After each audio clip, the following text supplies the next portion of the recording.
MP board class 10th वाले समस्त विद्यार्थी ध्यान दें। प्यारे विद्यार्थियों, आप सभी छात्रों का 10 जनवरी का जो प्री बोर्ड परीक्षा का पेपर है वो आ चुका है। प्यारे विद्यार्थियों, ये जो क्वेश्चन पेपर मैं बता रहा हूँ ये 100% प्यारे विद्यार्थियों मोस्ट इम्पोर्टेंट प्रश्न पत्र है जो कि मैं आपको बता रहा हूँ।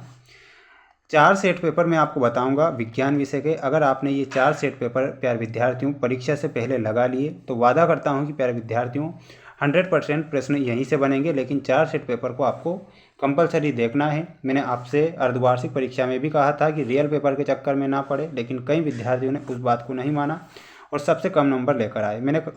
मैं अब भी आपसे यही कहूँगा कि 4 सेट पेपर देख लीजिए। अगर आप सभी बच्चों को पास होना है, सबसे ज़्यादा अंक प्राप्त करना है तो प्यारे विद्यार्थियों मोस्ट प्रश्न ही पढ़कर जाओ। किसी प्रकार से वायरल या फिर रियल पेपर के चक्कर में ना पड़ो, ठीक है। ये 10 जनवरी को पेपर होगा, विज्ञान विषय का पेपर होगा। प्यारे विद्यार्थियों, पेपर पैटर्न सेम ऐसा ही आने वाला है। 100% जो प्रश्न बताऊंगा मोस्ट इंपॉर्टेंट बताऊंगा और वादा करता हूं कि पेपर आपका बाहर नहीं जाएगा, ठीक है। लेकिन 4 सेट पेपर आपको देखना है। आइए शुरुआत करते हैं हमारे प्रश्नों से जो कि आपकी परीक्षा में पूछे जाएंगे। देखिएगा प्यारे विद्यार्थियों, पूरा का पूरा पेपर का पैटर्न इसी प्रकार का होगा जिसमें आप सभी बच्चे देख सकते हैं। पहला ही प्रश्न माय डियर फ्रेंड्स आपसे पूछा जाएगा जो कि 100% मोस्ट प्रश्न है। चारों सेट पेपर मोस्ट प्रश्न ही हैं, पूरे पेपर मोस्ट हैं। किस पदार्थ के विलयन का उपयोग सफ़ेदी करने के लिए किया जाता है? प्रश्न में आपसे ऐसा पूछा गया है। तो प्यारे विद्यार्थियों, इसमें आपको क्या ध्यान रखना है? CaOH2 का जो प्रयोग होता है वो सफ़ेदी करने के लिए किया जाता है। तो माय डियर फ्रेंड्स, यहाँ पर आपको ऑप्शन नंबर बी याद रख लेना है। अगला प्रश्न पूछा गया है, एथेनॉल कार्बनिक यौगिक का प्रक्रियात्मक समूह कौन सा है? प्रश्न में दिया गया है एथेनॉल कार्बनिक यौगिक का प्रक्रियात्मक समूह बताइए। तो माय डियर फ्रेंड्स, यहाँ पर आपको एल्कोहल करेक्ट उत्तर के रूप में याद रखना है। चैनल को सब्सक्राइब जरूर करिएगा प्यारे विद्यार्थियों, क्योंकि मैं आपको मोस्ट इंपोर्टेंट प्रश्न पत्र बता रहा हूँ और 100% में वादा भी कर रहा हूँ कि प्यारे विद्यार्थियों आपका पेपर बाहर नहीं जाएगा। लेकिन 4 सेट पेपर देखना कंपलसरी होगा आपके लिए ना। परागकण पाए जाते हैं, तो परागकण पाए जाते हैं पुंकेसर में। कहाँ पर पाए जाते हैं? पुंकेसर में परागकण पाए जाते हैं, तो पुंकेसर ध्यान रखना है। मानव में कितने जोड़ी लैंगिक गुणसूत्र होते हैं? तो 1 जोड़ी लैंगिक गुणसूत्र होता है। तो यहाँ पर आपको 1 जोड़ी करेक्ट उत्तर के रूप में याद रखना है। स्क्रीनशॉट ले लीजिए और अच्छे से याद कर लीजिए। समय आपके पास कम बचा है, वार्षिक परीक्षा भी नज़दीक आ चुकी है। चैनल को सब्सक्राइब करके रखिएगा। तैयारी मैं करवा रहा हूँ और मोस्ट प्रश्नों के साथ तैयारी करवा रहा हूँ, इसलिए समस्त विद्यार्थी अच्छे से तैयारी करेंगे ना। आकाश के नीले रंग का कारण क्या है? तो आकाश का जो नीला रंग होता है, प्रकाश के प्रकीर्णन के कारण आकाश का रंग नीला होता है। तो यहाँ पर आपको लिखना है प्रकाश का प्रकीर्णन।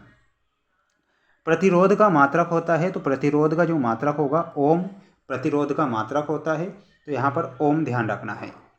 सभी बच्चे कमेंट बॉक्स में जय हिंद का मैसेज जरूर करेंगे, क्योंकि मेरे द्वारा वो प्रश्न परीक्षा से पहले बताए जा रहे हैं जो कि 100% मोस्ट इम्पोर्टेंट है और वादा कर रहा हूँ कि पेपर आपका बाहर यहाँ से नहीं जाएगा। एंटासिड का उपयोग का उपचार करने में किया जाता है। तो एंटासिड का उपयोग होता है एसिडिटी के उपचार में। किस में होता है? तो आपको ध्यान रखना है एसिडिटी। कमरे के ताप पर द्रव धातु है, तो कमरे के ताप पर द्रव धातु हो जाएगी पारा, ठीक है। तो पारा आपको याद रखना है। लार में कार्बोहाइड्रेट का विघटन कौन सा एंजाइम करता है?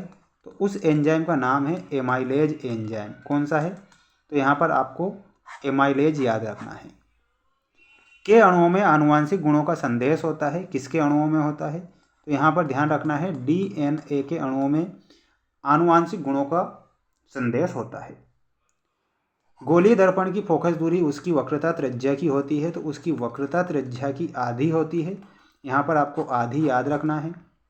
धातु को केरोसिन में डुबोकर रखा जाता है, तो उस धातु का नाम याद रखना है सभी बच्चों को। उस धातु का नाम है सोडियम धातु। कौन सी धातु है? तो यहाँ पर आपको सोडियम धातु याद रखना है।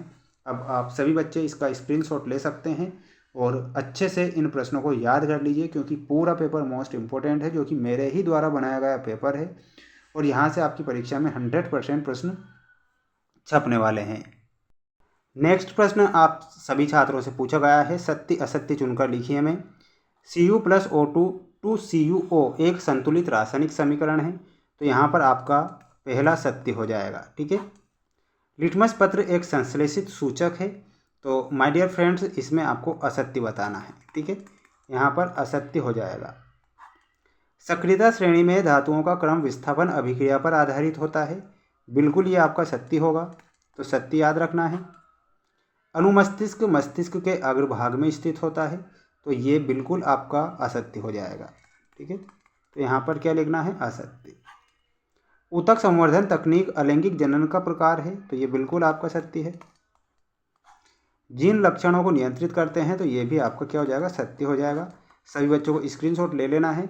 4 सेट पेपर बता रहा हूँ, चारों set paper 100% most set paper लेकर आ चुका हूँ जो परीक्षा में आ रहे हैं। ठीक है, नेक्स्ट क्वेश्चन देखिएगा।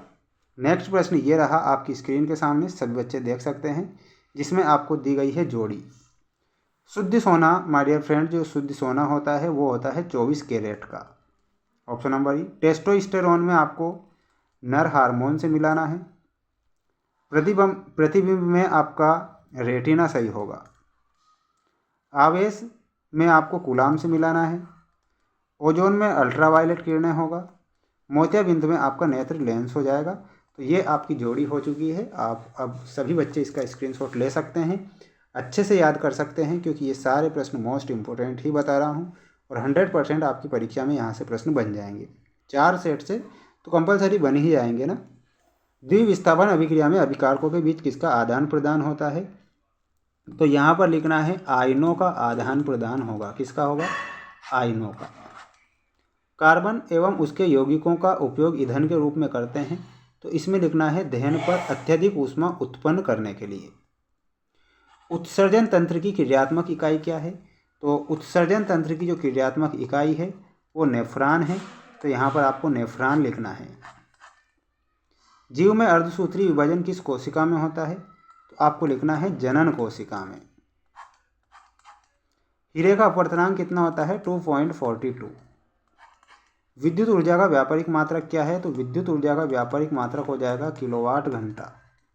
ठीक है, तो यहाँ पर क्या याद रखना है? किलोवाट घंटा याद रखना है। सभी बच्चे स्क्रीनशॉट ले सकते हैं। पेपर का पीडीएफ अगर आपको चाहिए, इस पेपर का पीडीएफ यानी कि चारों पेपर के पीडीएफ चाहिए, तो हमारा ऐप है जिसका नाम है मेंस एजुकेशन ऐप। लिंक मैंने डिस्क्रिप्शन में दे रखी है, तो वहाँ पर आपको चारों सेट के जो पेपर हैं पीडीएफ मिल जाएंगे, लेकिन आंसर आपको यहीं देखने को मिलेंगे, इसलिए आपको पीडीएफ वहाँ से देख लेना है। 2 नंबर वाले क्वेश्चन, 7 नंबर और 4 नंबर 3 नंबर वाले जितने प्रश्न होंगे वो मैं यहीं पर बताऊँगा ना, तो नेक्स्ट वीडियो में बता दिए जाएंगे। मिलते हैं नेक्स्ट वीडियो में। चैनल को सब्सक्राइब करके रखिएगा। जय हिंद।